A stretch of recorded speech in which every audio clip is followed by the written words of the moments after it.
Casse Product, bonsoir. Vous êtes une reformation du groupe de Cold Wave qui a décoiffé nos parents au tout début des années 80, à l'époque des débuts de Madonna, du règne de Margaret Thatcher et des Juste au corps en lycra. On va commencer par vous présenter.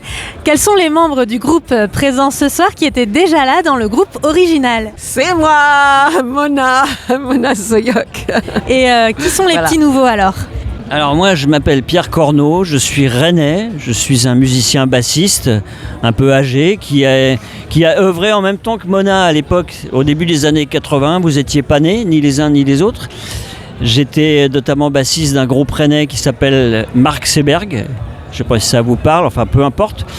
J'ai joué ensuite avec un artiste rennais disparu lui aussi qui s'appelle Dominique Sonic, avec différentes formations, voilà. Et moi j'ai été intégré à Casse Product nouveau, il y a 2 ans, 2 ans Mona. Ouais. Et nous sommes aujourd'hui un trio.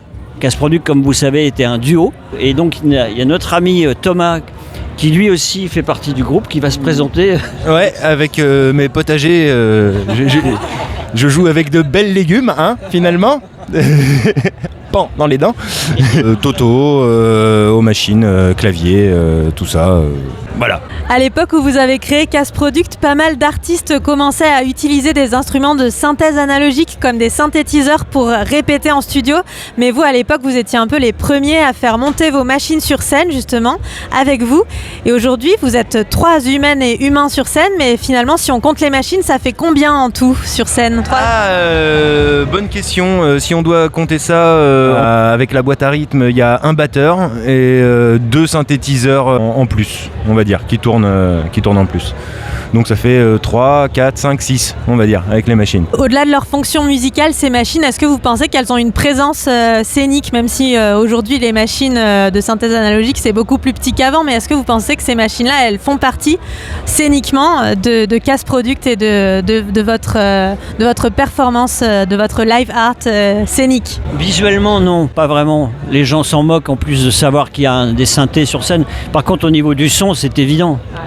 Au niveau du son, il y a un mélange dans le nouveau Casse Product de sons de synthèse et de sons organiques, de sons joués par des humains mélangés avec des sons de machines. Et c'est ça qui donne C'est pas facile d'arriver d'ailleurs à faire cohabiter les deux. Et le mélange des deux est vraiment intéressant. Et en plus, les progrès ont été tels que c'est vrai que Casse Product, l'original, début des années 80... C'était vraiment une boîte à rythme, qu'il n'y avait pas des sons qui ressemblaient à des...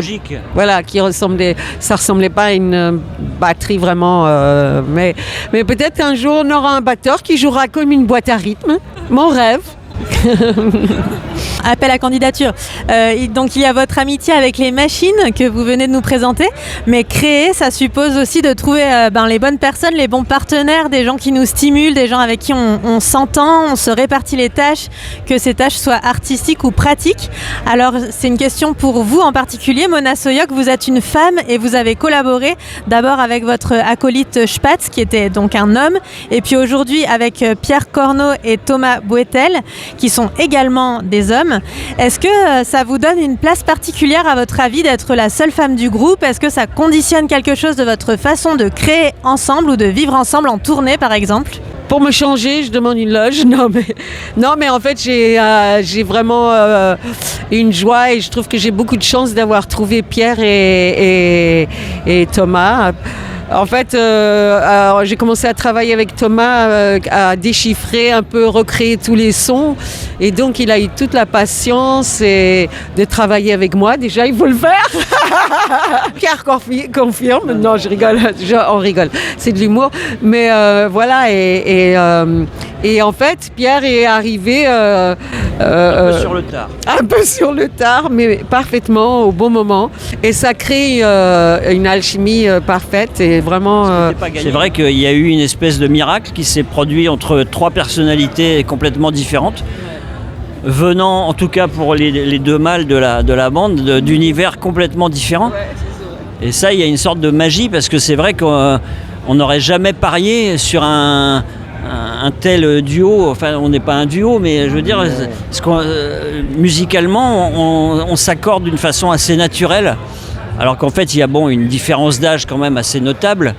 Et puis une différence, c'est-à-dire que Thomas, pour vous donner un exemple, quand il a été embauché entre guillemets pour retravailler les sons de Spatz, il ne connaissait pas Casse-Product, il n'avait jamais entendu parler. Et voilà, donc c'est intéressant de ce qu'il peut amener de fraîcheur et d'idées, parce que nous on est des vieux briscards évidemment, donc on est un peu dans... Mais non, il y a vraiment une alchimie des trois. Et puis bon, cette Mona, elle est juste incroyable. C'est-à-dire que, comme je dis souvent, elle peut chanter la liste des courses. Il suffit de lui balancer un accord et elle est partie. Et c'est beau. Le prochain album s'appelle La liste des courses. Par rapport à la place de Mona en particulier, bon déjà c'est la seule membre du groupe entre guillemets survivante, c'est pas le joli mot, mais Mona a un côté vraiment comment expliquer ça, live. Enfin je veux dire c'est sur le vif, il y a un instant et quelque chose qui se dégage assez vite quand on travaille. C'est pour ça que quand on s'est monté en trio, avec la présence de Mona, il y a ce côté vraiment, comme disait Pierre, très naturel qui est venu. On sait pas, il n'y a pas eu vraiment de réflexion. Il y a juste eu, on fait de la musique, on voit ce que ça donne, et puis comme disait la pub dans les années 80, pouf, ça fait des chocs à pic. Voilà. Il y a des chocs à pic dans la liste des courses. Ok, très bien. J'aurais aimé savoir, en tant que femme musicienne, avec le recul donc que vous avez sur les évolutions de l'industrie musicale, mais aussi de la société qui est encore malheureusement patriarcale, est-ce que vous auriez un conseil à donner aux jeunes musiciennes et aux jeunes artistes femmes aujourd'hui ? D'en avoir rien à foutre. Je me posais pas ce genre de questions, en fait. Voilà, on allait de l'avant, et puis je vivais avec des gars, on vivait à plusieurs. Je ne me suis jamais vraiment posé ce genre de questions, et voilà. Je pense qu'il fallait pas trop s'y frotter non plus. Il y a un côté... ça file droit. Merci pour ce mini cours d'autodéfense. Donc Casse-Product, ça a commencé par être un groupe nancéen et maintenant c'est plutôt un groupe rennais, si j'ai bien compris. Est-ce que vous pourriez nous dire en quoi le Nancy des années 80 et le Rennes des années 2010-2020 ont modelé votre musique ? Est-ce que ces deux villes, elles ont fait quelque chose à votre musique ? Je dirais que Nancy, c'était tellement froid et tellement chiant que oui, ça nous a poussé à être créatifs.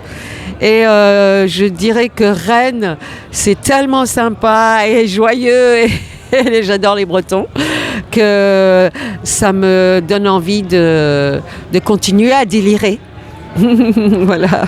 Est-ce que vous réussissez à être toujours aussi cold dans la cold wave, malgré la chaleur qui se dégage de votre ville ? Il y a une subtilité là. On ne s'assimile pas à la cold wave.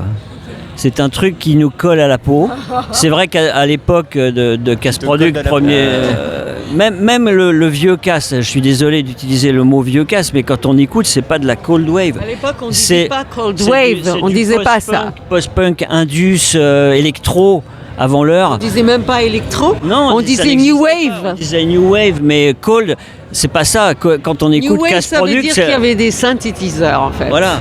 La cold, c'est des mecs qui chantent avec des voix un peu lugubres, avec des tonalités très, très mineures. Casse-Product, c'était plutôt, c'était pas joyeux, certes, mais c'était beaucoup plus punchy. C'était du rock, mais avec des sons de machine, en fait. Et on fait toujours, nous, le même truc. C'est-à-dire qu'on utilise effectivement, moi j'utilise un instrument en bois, Mona aussi, qui rend le truc plus organique. Mais c'est toujours du rock. Alors appelez ça comme vous voulez, mais cold, je trouve que ça convient pas trop. Mythos, c'est le festival des arts de la parole et vos textes, ils abordent des sujets très sociaux. En tout cas, les textes des chansons du vieux Casse, comme vous dites, ils abordaient des sujets comme l'impunité des agressions sexuelles, l'institution psychiatrique. Et pourtant, tout ça, c'est abordé de façon assez littéraire, de façon très suggestive. On aimerait bien savoir comment vous écrivez vos textes. Est-ce que vous avez besoin de musique pour les écrire ? Est-ce que vous les écrivez avant la musique, après ? Est-ce que vous vous isolez ? Comment ça marche, l'écriture ? En général, je fais tout sur le tas. Ce que je fais dans la vie, c'est que je prends énormément de notes, j'écris des bouts de machin, mais quand c'est en situ. C'est-à-dire que j'improvise et puis il y a quelque chose qui va sortir et je vais suivre le fil. Et c'est vrai que à l'époque, il y avait beaucoup de choses. Never Come Back, même, ça parle d'une espèce de star fabriquée. qui se fait manipuler par le business et tout ça, oui. Et Countdown, ça parle de la psychiatrie, la folie, ouais. Notre média Radio Laser, il a fait partie des premières radios libres nées dans les années 80, tout comme votre groupe. Ce rapport aux radios libres, qu'est-ce que ça vous a apporté à l'époque en tant que musicienne et musicien ? Moi, je dirais que c'était dingue les radios libres à l'époque parce que tout le monde se mettait à avoir sa propre radio sous les toits, dans des greniers, dans plein d'endroits. Et donc, il y avait une autre musique. Elle a pu passer devant, alors qu'à l'époque, on n'aurait jamais pu être entendu, quoi. Et donc, on était écoutés partout. Ça payait pas de droit, mais bon, c'est pas grave. Voilà. En 84, il y a pile 40 ans, vous avez donné au Printemps de Bourges la création Extravaganza, mais on n'a pas trouvé beaucoup d'infos là-dessus, donc on s'est dit que vous rencontrer, c'était l'occasion. On a compris que c'était une invitation que vous aviez lancée à d'autres artistes de jouer votre musique à vous. C'est bien ça ? Oui, c'est bien ça. Alors, il y avait justement un musicien de Rennes, Daniel Pabeuf. Il y avait le guitariste de Birthday Party qui s'appelle Roland Howard, qui a joué plus tard avec... il a joué avec Nick Cave à l'époque. Il y avait un batteur ami de Nancy. Il y avait des choristes qui avaient de Londres, je ne sais plus qui avait joué avec Elvis Costello. Enfin, on a pu faire une création avec des titres inédits et des titres de Cass. Oui. Qu'est-ce que ça voulait dire pour vous à ce moment-là de faire un concert de Cass Product où en fait c'était pas Cass Product qui jouait ? C'était un peu le but de faire une création. À l'époque, les Bourges proposaient de faire des créations. Ça a été enregistré d'ailleurs sur un 24 pistes. J'ai toujours les bandes, mais voilà, j'aimerais bien entendre un jour peut-être. Vous les avez pas réécoutés ? Non, je crois que j'ai un ou deux titres qui sont mixés peut-être, mais non, j'ai pas réécouté. C'était assez barré, quoi. Aujourd'hui, vous avez ce statut un peu particulier. On a pu l'entendre ce soir à Mythos. Vous jouez vos propres chansons de Cass Product des années 80 qui sont devenues cultes, et puis aussi des compositions plus récentes du Cass Product reformé aujourd'hui. Vous avez quel rapport aux artistes d'aujourd'hui ? Vous vous nourrissez de quoi musicalement dans la création d'aujourd'hui ? Est-ce que vous avez des admirations, des influences, est-ce que vous reconnaissez des filiations ? Est-ce que vous avez envie de transmettre certaines choses aux artistes d'aujourd'hui ? Mes inspirations sont tellement diverses. Moi, j'écoute du rock, j'écoute de la chanson française, j'écoute Killing Joke, j'écoute Alain Souchon, j'écoute du jazz, j'écoute Jean-Sébastien Bach. J'écoute pas Cass Product. Tiens, je devrais m'y mettre. Non, et Toto, je sais pas ce qu'il écoute, mais c'est ça la richesse du truc aussi, c'est évidemment qu'on amène des fois sans le vouloir de nos influences, bien évidemment. Mais comme nos influences sont diverses et variées, le résultat il est intéressant à mon sens. Oui, je suis d'accord. On se sent quand même affilié à un groupe, effectivement, un groupe de musique de cette époque-là, ce qu'on appelle entre guillemets la New Wave, même si aujourd'hui ça ne veut plus rien dire. Et c'est vrai que vous avez raison, que c'est un truc qui revient. La musique, c'est cyclique. C'est un style qui a complètement disparu pendant 10 ans, puis ça revient. Et c'est pour tout pareil. Et si on peut surfer, ma foi, allègrement sur ce... Nous, on est en train de créer notre nouveau style aussi. Oui, aussi. On vous remercie, Cass Product, d'avoir répondu à nos questions. Merci Mona Soyoc, Pierre Corneau et Thomas Boetel. Merci à vous, c'était un grand plaisir. Merci beaucoup.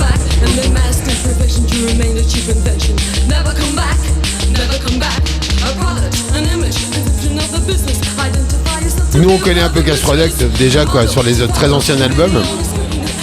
Et sur la version Reload avec Pierre Corneau, on est arrivé au tout début. Ils ont joué des vieux morceaux, ils ont joué surtout des morceaux des nouveaux morceaux qu'ils ont sortis il n'y a pas si longtemps que ça. Donc le ressenti, c'était que le son n'était pas forcément à mon goût à moi. Après, c'était peut-être un choix de Mona Soyoc de vouloir mettre de la reverb, voire de l'écho en tout début de concert, mais j'ai trouvé que c'était beaucoup trop par rapport à sa voix qui est juste géniale déjà, où elle met des trémolos énormes, où il n'a pas besoin de sublimer autant Voilà, notre ressenti. Ah, moi j'adore. Moi je suis fan Mona Soyoc. Je la connais depuis tous ses débuts. Je suis fan, elle est humaine, elle est magnifique cette femme. Je l'ai vue avec Mélano Soyoc, j'avais trouvé ça déjà dément. Casse Product, c'est inespéré de les revoir sur scène. Enfin, pas les revoir parce que c'est une reformation. Mais c'était super ce soir. Moi je pensais jamais les revoir Casse Product un jour. Donc c'est pour ça que je suis là ce soir en fait. Et quand on voit la moyenne d'âge ce soir, je pense qu'il n'y avait pas que moi qui avait envie d'aller la voir ce soir. C'était juste terrible. Moi j'ai adoré. J'adore cette femme. Elle est super. On est venu en mode grosse fan, grosse groupie et on n'a pas été déçus parce que Mona on la connaît un petit peu et Pierre aussi et leur prestation était incroyable. Et Mona est toujours incroyable quoi, avec une tessiture de dingue. Et elle a une espèce de sincérité sur scène qui vraiment laisse pas indifférent quoi. C'est le vrai punk des années. Et elle est badass aussi quoi. Elle est badass. La solastalgie, c'est une feinte de nostalgie en fait. C'est on croit vivre dans les années 80 alors qu'en fait on n'a que même pas 30 ans. Du coup on n'a jamais vécu dans les années 80 mais voilà.